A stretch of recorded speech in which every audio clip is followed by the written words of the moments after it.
नमस्कार, आप देख रहे हैं आपका अपना चैनल भिवानी हलचल खबरों के संग में मैं मनोज कुमार। आइए डालते हैं नजर आज के समाचारों पर। हरियाणा विद्यालय शिक्षा बोर्ड द्वारा संचालित करवाई जाने वाली सीनियर सेकेंडरी शैक्षिक मुक्त विद्यालय कंपार्टमेंट रीअपियर सीटीपी अतिरिक्त विषय एवं अंक सुधार विषय की परीक्षा अक्टूबर 2023 के लिए एडमिट कार्ड्स बोर्ड की आधिकारिक वेबसाइट पर उपलब्ध करवा दिए गए हैं। इस बारे में शिक्षा बोर्ड अध्यक्ष डॉक्टर वीपी यादव ने भिवानी हलचल की टीम को विस्तृत जानकारी भी दी। बोर्ड अध्यक्ष डॉक्टर वीपी यादव ने हरियाणा विद्यालय शिक्षा बोर्ड में आयोजित एक प्रेस कॉन्फ्रेंस में बताया कि सेकेंडरी सीनियर सेकेंडरी शैक्षिक मुक्त विद्यालय कंपार्टमेंट रीअपियर सीटीपी अतिरिक्त विषय व अंक सुधार विषय की परीक्षा 19 अक्टूबर से 8 नवंबर 2023 तक संचालित होगी। परीक्षा का समय दोपहर 2 बजे से 5:30 बजे तक रहेगा। इस परीक्षा में 94,708 परीक्षार्थी, जिसमें 59,170 छात्र व 35,535 छात्राएं तथा 3 ट्रांसजेंडर प्रदेश भर में 109 परीक्षा केंद्रों पर परीक्षा देंगे। उन्होंने आगे बताया कि सभी परीक्षार्थी अपना रंगीन प्रवेश पत्र A4 साइज पेपर ही प्रिंट करवाएं। परीक्षार्थी अपना वही रंगीन फोटो प्रवेश पत्र पर चिपकाएं जो आवेदन फॉर्म भरते समय अपलोड किया गया था तथा उसे किसी राजकीय और राजकीय मान्यता प्राप्त विद्यालय के प्राचार्य, मुख्य अध्यापक या किसी राजपत्रित अधिकारी से सत्यापित करवाना सुनिश्चित करें। प्रवेश पत्र एवं मूल पहचान पत्र, आधार कार्ड आदि के बिना परीक्षा केंद्र में प्रवेश की अनुमति नहीं होगी। सभी परीक्षार्थी अपने आधार कार्ड पर नवीनतम फोटो अपडेट करवाना भी सुनिश्चित करें। साथ ही उन्होंने यह भी बताया कि परीक्षा केंद्र में इलेक्ट्रॉनिक सामान जैसे मोबाइल, कैलकुलेटर, स्मार्ट वॉच आदि का प्रयोग वर्जित होगा। का जो प्रथम वर्ष है 2022-24 का, उसमें 16,849 कैंडिडेट प्रविष्ट हुए थे और 8,013 कैंडिडेट उत्तीर्ण रहे, यानी पास प्रतिशतता 47.56 रही। इसी तरह से ही जो 21-23 की जो द्वितीय वर्ष की परीक्षाएं थी, उसमें 11,272 कैंडिडेट सम्मिलित हुए थे, 7,711 उसमें उत्तीर्ण रहे, यानी पास प्रतिशतता 68.41 रही।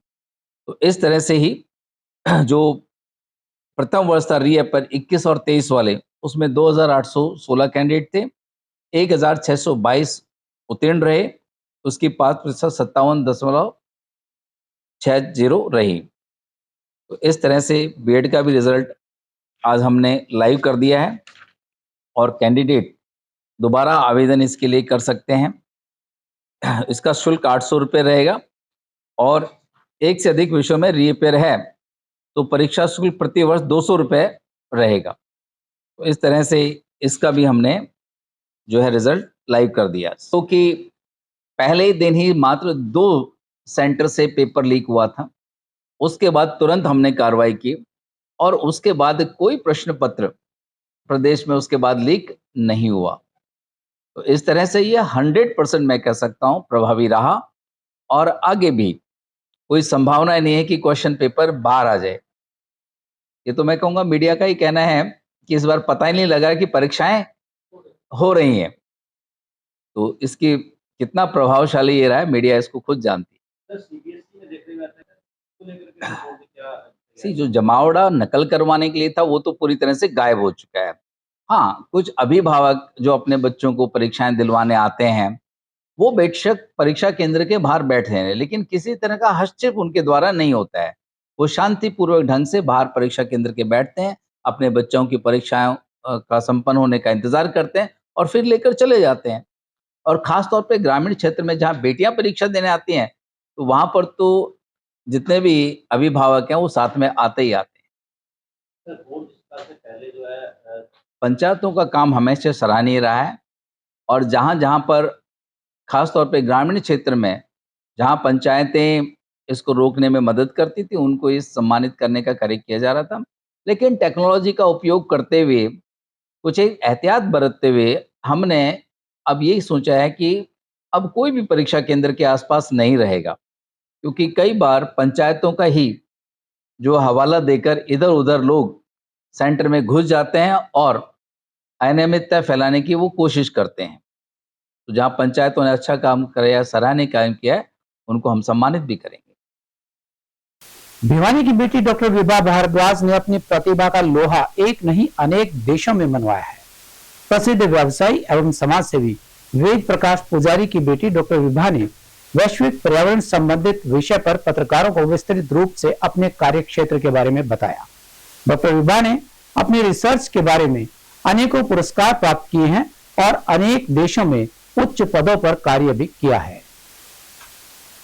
शुक्रवार को भिवानी के दालचीनी रेस्टोरेंट में doctor Vibha Bhardwaj, director of environment and science, United Arab Emirates व पूर्व पर्यावरण मंत्री अर्जेंटीना द्वारा वैश्विक पर्यावरण संबंधी विषय पर पत्रकार वार्ता का आयोजन किया गया। वहीं पत्रकारों को संबोधित करते हुए डॉक्टर विभा भारद्वाज ने बताया कि उन्हें कल ही leaders for Bharat icons of Asia organisation की तरफ से women's leader in leadership award पर्यावरण पर शोध व नवाचार के संबंध में प्राप्त हुआ है। इस अवसर पर विभिन्न देशों के एम्बेसडर और बड़े बड़े देश शामिल रहे। साथ ही उन्होंने ऑर्गेनिक प्रोडक्ट्स को जीवन शैली में अपनाने और उससे संबंधित विस्तृत जानकारी दी। इसी को लेकर उन्होंने रिसर्च के माध्यम से विदेशों में तैयार की गई प्रणाली से भारत के लोगों को लाभान्वित करने की बात भी कही। उनका कहना था कि वे अपने ज्ञान का इस्तेमाल भारत के विकास में करना चाहती है। वहीं इस अवसर पर उनकी माता निर्मला भारद्वाज के नाम पर उन्होंने राष्ट्रीय स्तर स्कॉलरशिप देने का भी ऐलान किया। सबसे पहले तो मैं आप सब लोग को थैंक्स करना चाहूँगी कि इतने शॉर्ट नोटिस पर आप सब लोग यहाँ आए और इंटरेक्ट करेंगे आज हम लोग। जो आज कल मुझे अवार्ड मिला है, वो अवार्ड मुझे दिया गया है women leader in leadership. That is because of my research and innovation towards the environment and climate change. तो ये जो अवार्ड था, ये अवार्ड मुझे किस तरह से best entrepreneur and best educator as a women leader in the society, उसके लिए मुझे कल दिया गया है। और ये ऑर्गेनाइजेशन है leaders of Bharat icons of Asia, उसकी तरफ से मुझे दिया गया है। इसमें अलग अलग कंट्रीज के ambassadors, they are the chief guest and the president of Limberland country, that is country from Europe, he gave me that award. Yes sir. Research अगर मैं शुरुआत करूं तो थ्रू आउट लाइफ बहुत रिसर्च की है मैंने, जो कि सोसाइटी और ह्यूमैनिटी के लिए बहुत काम करने वाली है। शुरुआत मैंने की 2000 से मेरे करियर की शुरुआत हुई। यहाँ से भिवानी वेस्ट मॉडल स्कूल से मैं पढ़ी। उसके बाद देहरादून मेडिकल कॉलेज से मैंने मेडिकल माइक्रोबायोलॉजी किया। फिर मास्टर्स किया मैंने कुरुक्षेत्र यूनिवर्सिटी से, पीएचडी किया कुरुक्षेत्र यूनिवर्सिटी से। उसके बाद मेरे पास 3 पोस्ट डॉक्टरेट है, one from Boston university from United States, another one from Argentina and third one from Italy, Trieste. उसके बाद इन बिटवीन यहाँ पे अलग अलग रिसर्च प्रोजेक्ट्स थे। मोस्टली रिसर्च प्रोजेक्ट्स मेरे एनवायरनमेंट से रिलेटेड हैं। इंडिया में मेरा प्रोजेक्ट था यमुना क्लीनिंग पर। ये डॉक्टर हिदेकी हेरेडा, जो कि जापान की ऑर्गेनाइजेशन है तोहोकू यूनिवर्सिटी, उसकी कोलैबोरेशन से किया गया था यहाँ। उसका एक प्लांट यमुना क्लीनिंग प्रोजेक्ट यहाँ करनाल में है हमारे पास और एक आगरा में। तो उस टाइम ये बातें हैं 2000 यमुना क्लीनिंग के लिए जापान से आई, तोहोकू यूनिवर्सिटी से। फिर मेरे पास था Ganga cleaning project. Ganga cleaning project में डिफरेंट टाइप ऑफ एंजाइम्स मैंने डेवलप किए, वो भी सारे कचरे से एंजाइम प्रोड्यूस किए और उसकी हेल्प से गंगा को क्लीन का मैंने प्रोजेक्ट का मुहिम छेड़ी। एग्रीकल्चर के अंदर क्या है, हमारा कंट्री एक एग्रीकल्चर कंट्री है, तो हमें ऑर्गेनिक प्रोडक्ट्स चाहिए। जितनी क्रॉप्स हैं ऑर्गेनिक चाहिए। उन ऑर्गेनिक क्रॉप्स को पेस्टिसाइड्स ना दिए जाएं, किसी तरह के इंसेक्टिसाइड्स ना दिए जाएं, तो उसके लिए हमें बायो इनोकुलेंट्स की जरूरत पड़ती है, माइक्रो ऑर्गेनिज्म। वो बायो इनोकुलेंट्स क्या करते हैं कि उसकी प्रोडक्शन इंक्रीज कर देंगे, हार्वेस्टिंग टाइम रिड्यूस कर देंगे। वो मैंने बायो इनोकुलेंट्स प्रोड्यूस किए अर्जेंटीना में। तो मैं ये चाहती थी कि इंडिया में भी ये बायो इनोकुलेंट्स प्रोड्यूस किए जाएं, लेकिन हमारे कंट्री में क्या है कि अपने करियर के ऊपर भरोसा नहीं करते, अपने टैलेंट पे भरोसा नहीं करते हैं। और इंडिया के अंदर बायो इनोकुलेंट्स मंगवाए जाते हैं, लेकिन वो लंदन से मंगवाए जाते हैं। मैंने इस चीज़ की अपील भी की थी पहले कि क्यों ना हम अपने ही टैलेंट को यूज़ करके, बजाय एक्स्ट्रा कॉस्ट लगा के लंदन से मंगवाने की बजाय हम यहीं पे बायो इनोकुलेंट्स प्रोड्यूस करें। हमारा एग्रीकल्चर कंट्री है, व्हीट, राइस, बार्ले, ये सारी चीज़ें हम उन बायो इनोकुलेंट से प्रोड्यूस कर सकते हैं। एक मेरा प्रोजेक्ट था अर्जेंटीना में वेस्ट को यूज़ करके बायोफ्यूल बनाना। अर्जेंटीना ऐसा कंट्री है जहाँ पे बीफ खाया जाता है और पेपर, क्योंकि टिश्यू पेपर सब लोग यूज़ करते हैं, तो वहाँ पे पेपर और लेदर इंडस्ट्रीज ज़्यादा हैं। उन पेपर और लेदर इंडस्ट्रीज का वेस्ट इतना ज्यादा हो जाता था कि उसको डिग्रेड करने के लिए भी डबल पैसा लगाना पड़ता था। तो जब मैंने वहां अप्लाई किया तो European government best scientist from the world वो सिलेक्ट कर रही थी। I was the first Indian in 25 years who selected in this organization from government of Europe. वहां मैंने ज्वाइन किया इटली में त्रियस्ते में, दैट इज ICGEB। वहां मेरा प्रोजेक्ट था जितना कचरा अर्जेंटीना में है पेपर का और लेदर इंडस्ट्री का उसको यूटिलाइज करके बायोफ्यूल बनाना, बायोडीजल और बायोपेट्रोल बनाना। और वहां पे अभी भी वो YPF जैसे हमारे यहाँ हिंदुस्तान पेट्रोलियम है, इस तरह वहां YPF है, वहां पे अभी भी वो फ्यूल यूटिलाइज किया जाता है। और उसमें क्या है, कार्बन एमिशन नहीं है, एनवायरनमेंट में कोई हार्म नहीं होता। और जो टेक्निक मैंने वहां शुरू की थी that is by heterologous expression system. उसमें क्या होता है, कचरे को यूटिलाइज किया और उस कचरे से ऐसा एंजाइम प्रोड्यूस किया एक्सप्रेशन सिस्टम से कि कोई कचरा नहीं बचेगा। मतलब एक कचरे से अगर हम कोई प्रोडक्ट बनाते हैं तो कचरा बचता है, कुछ ना कुछ तो लेफ्ट ओवर होगा, लेकिन इस केस में क्या था, कुछ भी लेफ्ट ओवर नहीं है। इसको कहते हैं हेट्रोलोगस एक्सप्रेशन दे ला पास, that is international parliament of Argentina. मैं वहां पर अभी भी बायो एथिक्स इको एथिक्स की मेंबर हूँ, मेंबर ऑफ पार्लियामेंट हूँ, इंटरनेशनल पार्लियामेंट। तो अभी भी मैं उन लोगों के साथ एनवायरनमेंट को प्रोटेक्ट करने के लिए अभी भी उनके साथ काम कर रही हूँ। और इसीलिए क्यों, अदरवाइज कोई भी दूसरा country, I am Indian national होते हुए मुझे कोई भी पार्लियामेंट में दूसरी जगह क्यों देगा, because this is honorary rank कि दूसरे देश की बेटी आके हमारे देश के लिए काम कर रही है तो हमें उसको कुछ ना कुछ एक्नॉलेज करना चाहिए। तो इसलिए उन लोगों ने मुझे इंटरनेशनल पार्लियामेंट मेंबर की पोस्ट दी और environment minister bio ethics and eco ethics उसकी पोस्ट वहां दी। प्रोटीन है, जैपनीज सब काई खाते हैं खाने में, सुशी में, और जितने उनके प्रोडक्ट्स हैं वो काई खाते हैं क्योंकि वो नेचुरल प्रोटीन है, उसमें कुछ प्रोड्यूस करने की जरूरत नहीं है। हमारे यहाँ तालाब में झोड़ में देखा होगा ग्रीन काई लगी रहती है, ऑटोमेटिकली गॉड ने हमें ये सारे इतना प्रोटीन दिया है, क्यों ना हम उसको यूटिलाइज करके पॉली बैग्स बनाए। अगर वो हमारे बायोप्लास्टिक बन जाएंगे उससे हम स्पून प्लेट सब चीजें बना सकते हैं। और अगर उस काई को यूटिलाइज करके हमारा पॉली बैग बना, उसको वो 100% नेचुरल प्रोटीन है, पॉली बैग के अंदर खाना लेके आए, उसके बाद फिर पॉली बैग खा गए क्योंकि वो प्रोटीन है, वो 100% प्रोटीन है, more than fish, more than meat, more than cereals. किसी भी दाल, प्रोटीन, दूध, अंडा, उससे ज्यादा प्रोटीन एल्गी के अंदर है। महाराजा अग्रसेन जयंती के उपलक्ष्य में श्री अग्रवाल सभा एवं चंदो देवी किशोरी लाल बंसल धर्मार्थ ट्रस्ट लेगा के सहयोग से श्री कृष्ण प्रणामी आश्रम में स्थित अपना घर में रहने वाले प्रभु जियों के लिए प्रभु मिलन सहभोज का आयोजन किया गया। इस अवसर पर पहुंची महिला शक्ति के साथ सभी ने महाराजा अग्रसेन के दिखाए गए मार्ग पर चलने का संकल्प भी लिया। कार्यक्रम का शुभारंभ अतिथियों द्वारा महाराजा अग्रसेन के चित्र के समक्ष द्वीप प्रज्वलित करके जयंती संयोजक प्रेम प्रकाश अग्रवाल व प्रशासक सुभाष गोयल के सानिध्य में किया गया। इस अवसर पर भारी संख्या में महिला शक्ति के साथ सभी ने महाराजा अग्रसेन के दिखाए मार्ग पर चलने का संकल्प लिया। इस अवसर पर बजरंग दल के वरुण बजरंगी, रेल यात्री संघ के महावीर डालमिया, स्टेशन अधीक्षक GK गुप्ता, दिनेश गोयल, देवेंद्र गुप्ता, वरुण सिंगला, सचिन जैन व अन्य कार्यकर्ताओं को सम्मानित भी किया गया। वहीं श्री अग्रवाल सभा के प्रशासक सुभाष गोयल व जयंती संयोजक प्रेम प्रकाश अग्रवाल ने इस अवसर पर अपने संबोधन में कहा कि अग्रवंशी हेमचंद्र विक्रमादित्य, दानवीर सेठ भामाशाह, शेर पंजाब लाला लाजपत राय, स्वतंत्रता सेनानी लाला दीनदयाल, गीता प्रेस के संस्थापक जय दलाल गोयनका सहित अनेकों विभूतियों से हमें समाज में हर किसी की मदद की प्रेरणा मिलती है। ये सभी वो अग्र विभूतियां हैं जो वर्तमान व भावी पीढ़ी के लिए पथ प्रदर्शक है। जयंती के उपलक्ष्य में ये जो पूरे कार्यक्रमों की श्रृंखला चल रही है उसी के तहत आज कृष्ण प्रणामी मंदिर में अपना घर में यहाँ पर सभी के साथ भोज का आयोजित किया गया। देखने वाली बात है कि समाज का वो वर्ग जो उपेक्षा का शिकार है उस वर्ग के साथ मिलकर हम अग्रसेन जयंती को जब मना रहे हैं तो इस संदेश दे रहे हैं सभी अग्रवाल समाज और सभी लोगों को कि हमें हर वर्ग का साथ देना है और उनको अपने साथ लेकर आगे। वाणी के द्वारा महाराजा श्री अग्रसेन जयंती जी के उपलक्ष्य में आज श्री कृष्ण प्रणामी अपना घर आश्रम में इन्होंने प्रभुजियों के साथ सहभोज का कार्यक्रम रखा, जो कि बहुत अच्छा रहा और हमें बहुत अच्छा लगा।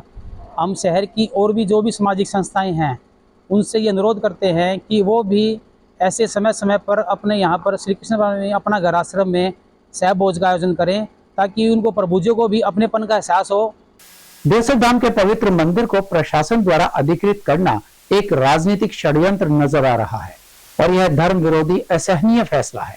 यह कहना था देवसर धाम के पुजारियों और अनेक संस्थाओं के प्रतिनिधियों का, जो इस फैसले के विरोध में एकत्रित होकर नेहरू पार्क में पहुंचे और अपना आक्रोश प्रकट करते हुए लघु सचिवालय पहुंचकर एक ज्ञापन भी सौंपा।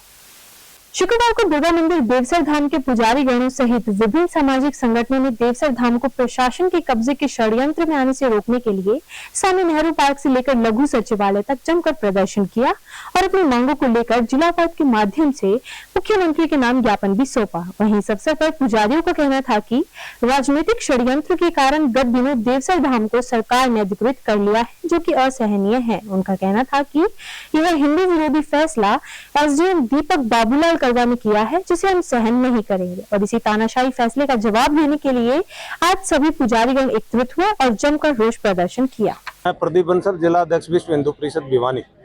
देखिए, आज ये देवसर गांव से पुजारियों के परिवार आए हैं, लगभग 150 परिवार होंगे, जो काफ़ी साल पहले से ही वहाँ पर देवी के मंदिर में पूजा पाठ और आए हुए श्रद्धालुओं को आशीर्वाद देना, सारी पूजा पत्ती करवाते आ रहे हैं।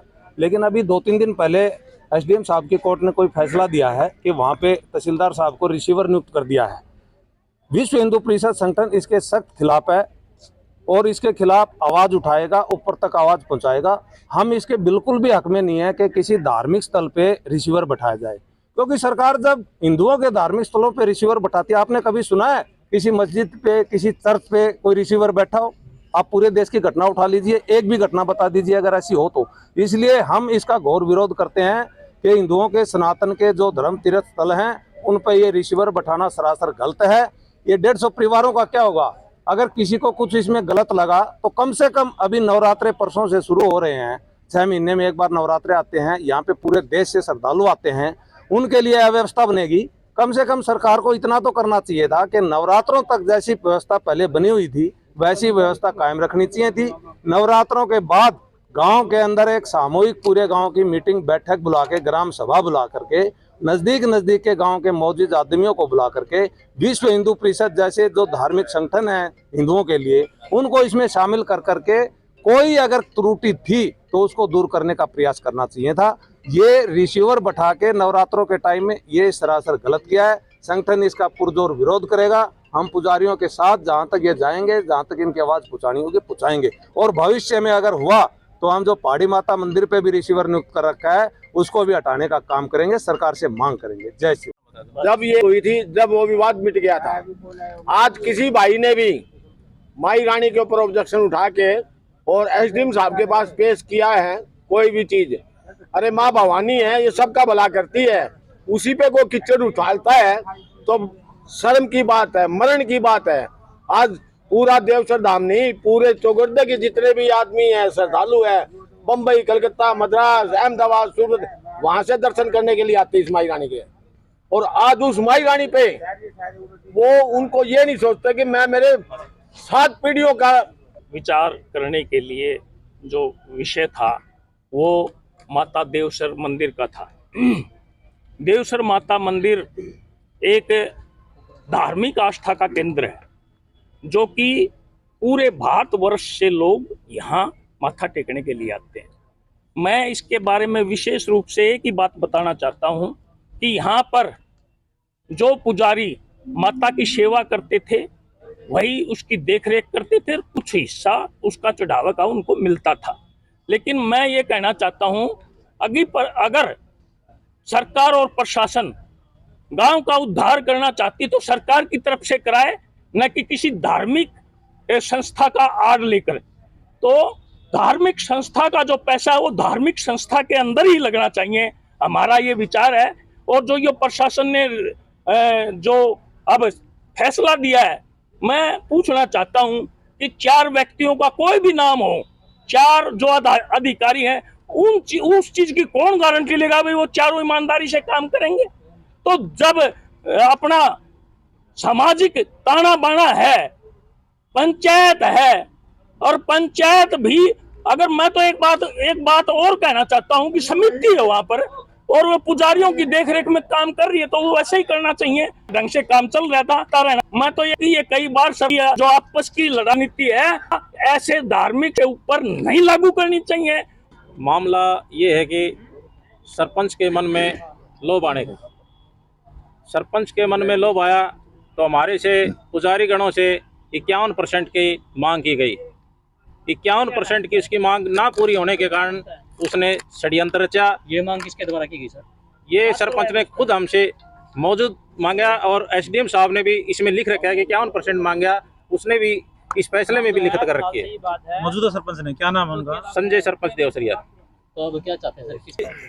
700 साल से पुजारीगण जो परिवार है वो सेवा करता रहा है। आज तक पूरी इंडिया से भक्त आते हैं। किसी भक्त की अगर किसी थाने में या किसी सरपंच के या किसी अध्यक्ष महोदय के कोई कंप्लेंट आई हो तो हमने कोई आज तक नहीं देखी या ना किसी ने बताई।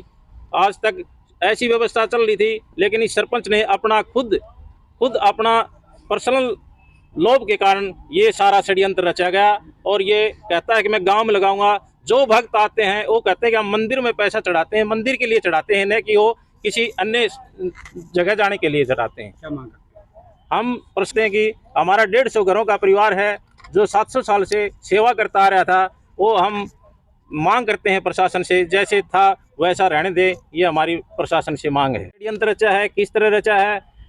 एक मामला बीच में हमारी बात हुई थी उनसे और स्थानीय घनश्याम सराफ के घर पे हम बैठे हुए थे। पूरा गांव 150 आदमी देवसर गांव से पुजारीगण सारे बैठे हुए थे। तो उन्होंने बताया था कि आप देवसर मंदिर के नीचे बुधवार को हम एक मीटिंग रखेंगे, एक गांव का एक संगठन रखेंगे कि भाई उनको आपको कंप्रोमाइज करने का एक काम करेंगे, जो कि संगठन जो पुराना चल रहा है उसी हिसाब से हम काम करेंगे। लेकिन बुधवार का नाम लेकर के हमारे साथ षड्यंत्र रचा गया। वो मंगलवार के दिन एसडीएम साहब के द्वारा फैसला सुनाया गया और फैसला सुनाने के तुरंत प्रभाव से टीम भेजी गई और ये हमारे साथ एक बहुत बड़ा धोखा किया गया है। तो सरपंच के द्वारा उनको दरकिनारे कर अपनी एक 5-7 आदमियों की टीम बना करके और मंदिर को सरकार के अधीन करने का उन्होंने फैसला लिया। उसमें सरपंच का एक अहम योगदान ये रहा और उसकी सोच थी कि भाई 50-51% पैसा वो पंचायत फंड में आए। जिस टाइम यहाँ मखाने भी नहीं आते थे, पतासे भी नहीं आते थे, ये भूखे मरते थे पुजारी। यहाँ के जो गांव देवसर के पुजारी जो हैं ये भूखे मरते थे। उस समय तो किसी पंचायत ने या किसी सरकार ने या किसी व्यक्ति विशेष ने आकर उनका सहयोग नहीं किया। आज माँ भवानी का आशीर्वाद हुआ, उनका पेट भर भोजन मिलने लगा, तो उसमें से वो हिस्सा मांगने के लिए तैयार हो गए। क्यों? ये गलत है। जो सरकार ने आज ये फैसला लिया है, हम इसका पुरजोर विरोध करते हैं, पूरे गांव की तरफ से विरोध करते हैं। ये फैसला गलत है, इसको वापस किया जाए। सरकार के महत्वाकांक्षी प्रोजेक्ट बाल वाटिका को पढ़ाने वाले शिक्षकों का 6 दिवसीय प्रशिक्षण शिविर स्थानीय खंड शिक्षा अधिकारी कार्यालय में चल रहा है। एफएलएन के तहत किए जा रहे इस प्रशिक्षण शिविर के ब्लॉक कोऑर्डिनेटर भारत यादव ने बताया कि यह शिविर डीपीसी ज्ञानेंद्र नेहरा और खंड शिक्षा अधिकारी डॉक्टर अनिल गौड़ के मार्गदर्शन में गुणवत्तापूर्ण शिक्षण के लिए चल रहा है। निपुण हरियाणा मिशन के तहत एफएलएन कार्यक्रम के अंतर्गत छोटे बच्चों के सर्वांगीण विकास, आधारभूत ज्ञान के लिए कार्य किया जा रहा है। नई शिक्षा नीति के तहत इस वर्ष से प्रदेश के सभी प्राथमिक विद्यालयों में बाल वाटिका 3 प्रारंभ की गई है। इस कक्षा से बच्चों को सौहार्दपूर्ण माहौल में खेल में आधारभूत ज्ञान देने के लिए शिक्षकों का प्रशिक्षण शिविर खंड शिक्षा अधिकारी कार्यालय से प्रारंभ हुआ था। इस मौके पर प्रतिभागियों को संबोधित करते हुए डीपीसी ज्ञानेंद्र नेहरा ने कहा कि अध्यापक का कार्य केवल बच्चों को पढ़ाने का नहीं, अपितु उनमें अच्छे ज्ञान के साथ अच्छा नागरिक बनाना भी शामिल है। सर, निपुण हरियाणा मिशन जो है निपुण भारत के अंतर्गत चल रहा है। इसको हरियाणा गवर्नमेंट ने अपनाया है और हरियाणा गवर्नमेंट जो चाह रही है कि 2025 तक हमारे जो 6 से 9 साल के बच्चे, यानी कि जो बच्चे पहली में आएंगे और तीसरी से निकलेंगे, वो सारे के सारे आधारभूत जो उनको ज्ञान है, यानी कि भाषा का और गणित का, जिससे वो अपने रोज़मर्रा के कार्य आसानी से कर सकें, उसके अंदर वो निपुण हो जाए। किसी भी काम के लिए जब उनकी नींव अच्छी होगी तो वो अपना जो कार्य है दिन प्रतिदिन का, उसको आसानी से कर पाएंगे और नींव मजबूत होगी तो वो आगे की पढ़ाई भी बहुत अच्छे से कर पाएंगे। तो इसके अच्छे परिणाम सामने आ रहे हैं। बच्चों के अंदर मौखिक भाषा का विकास हो रहा है, बच्चे ठीक ढंग से अपनी बातचीत रख रहे हैं और जैसे जैसे अलग अलग कंपटीशन हो रहे हैं, जैसे भी आपने देखा कि रामलीला का भी आयोजन करवाया जा रहा है, तो बच्चे उसकी प्रैक्टिस कर रहे हैं। उससे उनके अंदर भाषा कौशल का विकास हो रहा है, उनके अंदर अपनी बात रखने की जो है ना, बात रखने में रुचि उत्पन्न हो रही है और ये आदत उनके अंदर विकसित हो रही है। चरित्र निर्माण भी हो रहा है। अब बाल वाटिका 3 इंट्रोड्यूस की गई है, उसके अंदर बच्चे को बैठना, बोलना, उसके दिन प्रतिदिन की आदतें कैसी हैं, अच्छा विकास उसका कैसे जाए, उस पर जोर दिया जा रहा है। यहाँ 6 दिवसीय प्रशिक्षण शिविर है बाल वाटिका का, और बाल वाटिका इसी वर्ष से नया कंसेप्ट शुरू किया गया है हरियाणा के समस्त प्राथमिक विद्यालय में। और उसके अंदर जो पहली कक्षा से पहले बच्चे को वातावरण देना, स्कूल से जुड़ाव देना, उसके बारे में सिखाया जा रहा है कि बच्चों को कैसे किया जाए। इसके लिए सेमिनार लगाए जा रहे हैं। हमारी एक रिक्वेस्ट है, 6 दिवसीय थोड़ा लंबा हो गया, इसको छोटा किया जाए, किंतु इसमें सीखने को काफ़ी कुछ है। बच्चे को विद्यालय का माहौल कैसा है, कैसे बैठना है, कैसे बात करनी है, बड़ों से कैसे करनी है। नाम निर्जा रानी है, मैं जीजीपीएस मंडाना में पोस्टेड हूँ। हमारे यहाँ 6 दिवसीय कैंप चला हुआ है बाल वाटिका के संदर्भ में। बाल वाटिका क्या है और इसकी क्यों आवश्यकता पड़ी, इसके विषय में हमें यहाँ एमटीज ने बहुत अच्छे से बताया कि जो फर्स्ट क्लास में बच्चा है, पहली क्लास में बच्चा है 6 साल का, 6 साल तक वो बच्चा कहाँ रहे और क्या करे, उस बच्चे को प्राथमिक जो क्लास है उसके लिए तैयार करना, इसके लिए एक बाल वाटिका 3 का संदर्भ आया है और हमने शिविर में बहुत अच्छी जानकारी ली। सबसे पहले फर्स्ट डे हम जब आए तो हमें पंचकोश एक प्री टेस्ट हुआ था, उसके बारे में कुछ भी नॉलेज नहीं थी, लेकिन हमारे एमटीज ने हमारी सारी जो क्वेरीज थी वो क्लियर की, बहुत अच्छे से बताया कि 5 जो कोश हैं बच्चे के, कि सबसे पहले सीखना, वो कब सीखना शुरू करेगा, जब उसके शरीर में जान होगी। और वो जान कैसे आएगी, कि जब उसका खाना अच्छा होगा। तो एज ए प्राइमरी टीचर हमें बच्चे के सर्वांगीण विकास के ऊपर ध्यान देना है कि बच्चा हष्ट पुष्ट हो, उसका खान पान अच्छा हो, उसकी ड्रेस अच्छी हो, वो नीट एंड क्लीन हो, और हमें सारी चीज़ों का वहाँ पर ध्यान रखना है, क्योंकि बच्चा हमारे पास काफ़ी टाइम रहता है। तो सीखने सिखाने से पहले बाल वाटिका में हम जो मैनर्स हैं, बेसिक जो चीज़ें हैं, वो सिखाने के लिए जोर दिया गया। और 19 जुलाई को क्षत्रिय युवाओं पर हुए लाठीचार्ज के विरोध में भिवानी में क्षत्रिय समाज के युवा नेता तेजपाल सिंह व उनके साथियों ने प्रदर्शन किया। उनका कहना था कि यदि न्याय नहीं मिला तो 18 अक्टूबर को महाकुंभ का आयोजन कर आंदोलन किया जाएगा, जिसकी जिम्मेवारी सरकार की ही होगी। वहीं तुरंत मांगे पूरी करने की बात भी कही गई।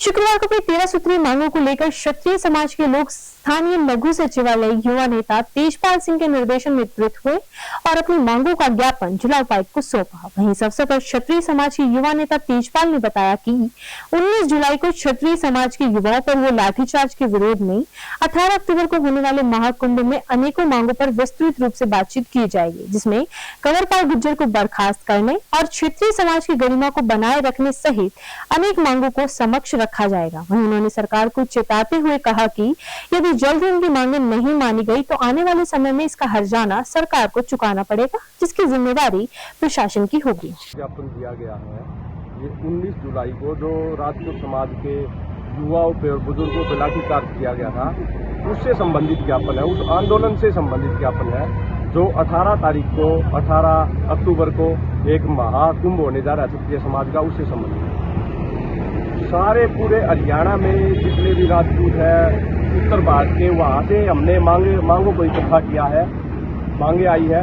इन मांगों का ज्ञापन सरकार तक रखा गया है ताकि हमारी मांगे समाज की पूरी करे। ये 13 मांगे हैं जो रखी गई है। सबसे नंबर 1 मांग कंवरपाल गुर्जर जिसने इतना ज़्यादा भाईचारा खराब किया और असामाजिक कार्य किया, उसको मंत्री पद से बर्खास्त करना चाहिए, बर्खास्त किया जाए। दूसरी मांग है माता पद्मावती आंदोलन, जोधा अकबर नाटक आंदोलन, SC/ST एक्ट आंदोलन, अग्निवीर योजना आंदोलन, राम मंदिर ट्रस्ट आंदोलन, क्षत्रिय सम्राट महिर भोज जैसे जितने भी आंदोलन हुए हैं, उनमें जितने भी मुकदमे दर्ज हुए हैं युवाओं पर, सामाजिक भाइयों पर, उनके वे मुकदमे रद्द होने चाहिए या वापिस होने चाहिए। भारतवर्ष में जहाँ भी क्षत्रिय महापुरुषों की प्रतिमाएं लगी है वहाँ पर क्षत्रिय शब्द लिखा जाना चाहिए। विक्रम संवत नववर्ष पर राजकीय अवकाश घोषित होना चाहिए। वर्ण व्यवस्था के अनुसार सभी वर्ण अपने अपने कार्यों में यथास्थिति से कार्य कर रहे हैं, और अन्य कार्य भी कर रहे हैं। सरकार द्वारा दी गई सेवाओं का लाभ उठा रहे हैं, योजनाओं का। लेकिन 1947 के बाद में क्षत्रिय समाज में उनका काम जो सैनिक बनने का था वो कम हो गया है। इसलिए हम मांग करते हैं कि जितनी भी सशस्त्र सेनाएं हैं, अर्धसैनिक बल है, सभी प्रकार की पुलिस है, उनमें 50% आरक्षण दिया जाए। सरकार से यही विनती है कि जो हमारे राजपूत भाइयों के साथ जो भी अन्याय किया है उसके खिलाफ कोई न कोई सख्त आवाज उठाई जाए, नहीं तो इसके विरुद्ध बहुत बड़ा आंदोलन किया जाएगा। डीसी साहब को ज्ञापन दिया है, उसके ऊपर सरकार ने जल्द ही जल्द कार्रवाई करने की मांग की गई है और हमारा अगर से ये मांगें नहीं पूरी की गई तो हम बहुत बड़ा आंदोलन करेंगे। को लेकर के कोर्ट में आए हैं और हमने जो हमारे समाज के ऊपर अन्याय हो रहा है सरकार के द्वारा, उसका हमने ज्ञापन दिया है। अगर जल्द ही हमारी मांगे पूरी नहीं तो इसके खिलाफ बहुत बड़ा आंदोलन होगा। अभी कैथल के अंदर में जो 18 तारीख को हम बहुत बड़ा आंदोलन करने जा रहे हैं, उसके समक्ष से जो ज्ञापन दिया है ये हमारी मांगों को पूरा करेंगे। जिले के गांव तिगड़ाना के राजकीय कन्या वरिष्ठ माध्यमिक विद्यालय में वीरवार को युवा संसद के जिला स्तरीय कार्यक्रम का आयोजन किया गया। इस भव्य कार्यक्रम में दिल्ली डाइट से आए निर्णायक मंडल ने बड़ी ही पारखी नजरों से प्रत्येक कार्यवाही को बड़े ध्यान से देखा और सुना। वहीं कार्यक्रम संयोजक विकास शर्मा ने छात्राओं द्वारा आयोजित इस युवा संसद के बारे में विस्तृत जानकारी भी दी।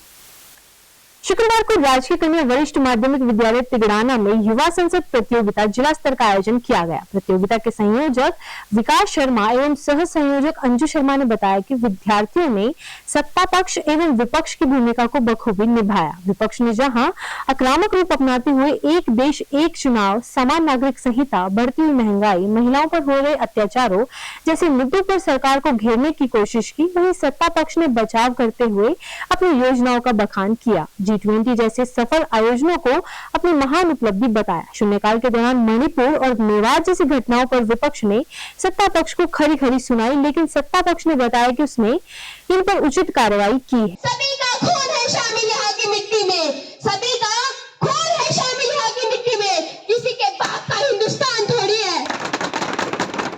अगर आपको लगता है कि दिल्ली सरकार घोटाले करती है तो आपके पास देश की सबसे बड़ी संस्थाएं ईडी, सीबीआई का भी है, आप उनका इस्तेमाल क्यों नहीं करते? इस बिल को लाने की क्या शक्ति? धन्यवाद महोदय।